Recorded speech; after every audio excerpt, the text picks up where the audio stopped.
शास्त्र में कहा गया है कि समय हर चीज को नष्ट कर देता है, तो इसलिए हमें समय का बड़े ध्यान से उपयोग करना चाहिए।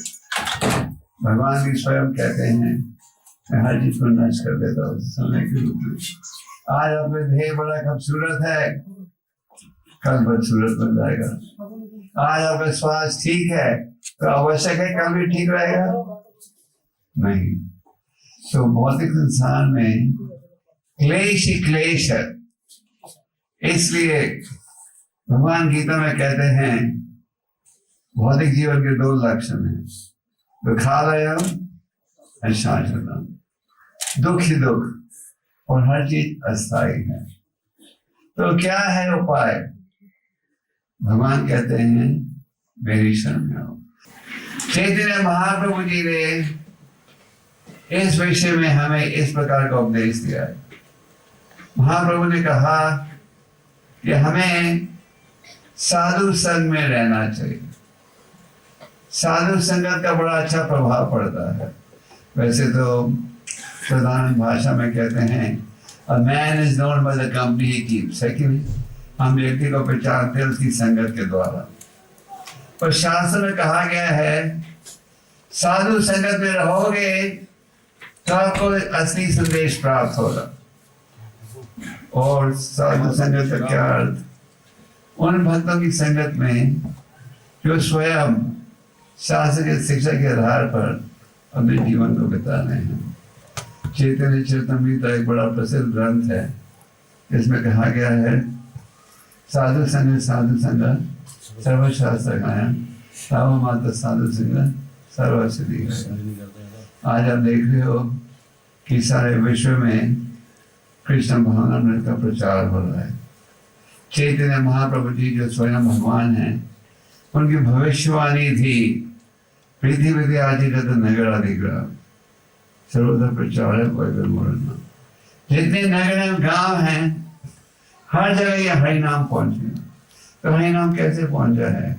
साधु संगत के द्वारा। ये साधु की संगत प्राप्त करने के दो साधन है। एक है भक्त भगवत, दूसरा है ग्रंथ भगवत। कई है भक्तों के संगत से आध्यात्मिक जागृति उत्पन्न होती है। और कई बार देखा जाता है, तो मेरे ख्याल से अभी ड्रामा में देखा था कि ग्रंथों के माध्यम से लोगों का जीवन सुधर जाता है। इसलिए हमारे आचार्यों ने इस विषय पर बल दिया है हमें प्रचार करना चाहिए। भगवान भी स्वयं कहते हैं सब भक्तों में सबसे प्रिय कौन है जो मेरा प्रचार करता है। तो चैतन्य महाप्रभु ने कहा साधु संगत बहुत ही महत्वपूर्ण है।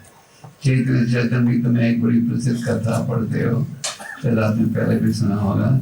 वो है एक मृगारी शिकारी की कथा।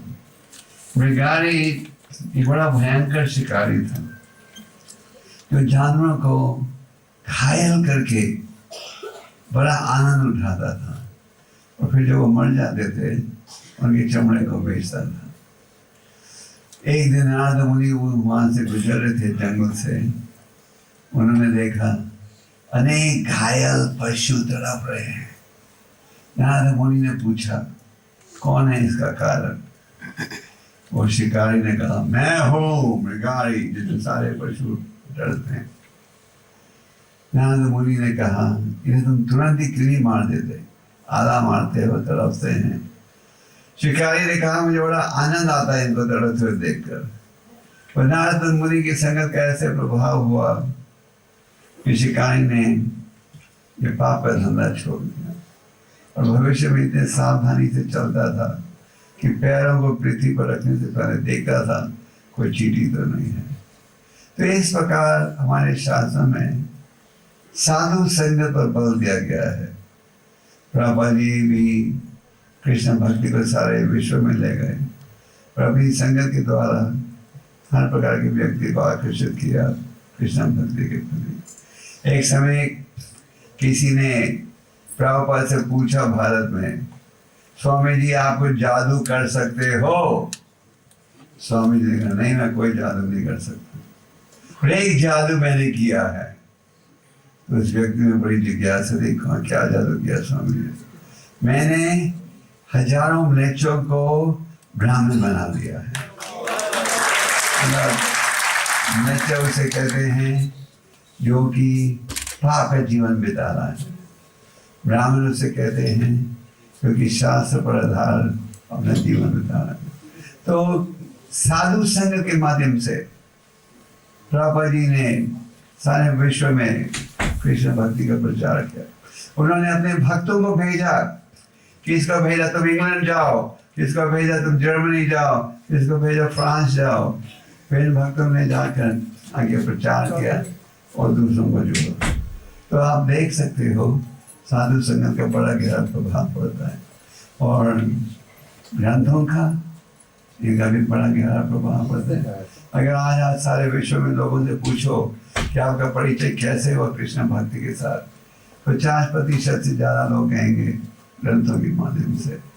तो आप सब गृहस्थ आश्रम में हो, घर में रहते हो, बिजनेस करते हो, धंधा करते हो, नौकरी करते हो, पर इस प्रकार की योजना रखो कि आपको साधु संग में प्राप्त होते जाए।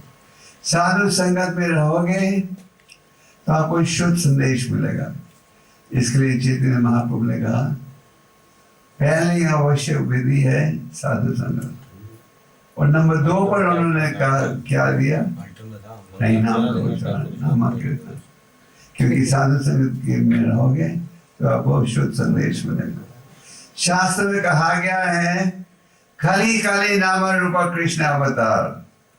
इस कलयुग में भगवान अवतारित होते हैं उनके दिव्य नामों के द्वारा। तो कलयुग में दोष ही दोष है। भक्त की सदा ये इच्छा रहती है कि लोगों को उपदेश दिया जाए जिसके द्वारा वो असली सुख प्राप्त कर सके।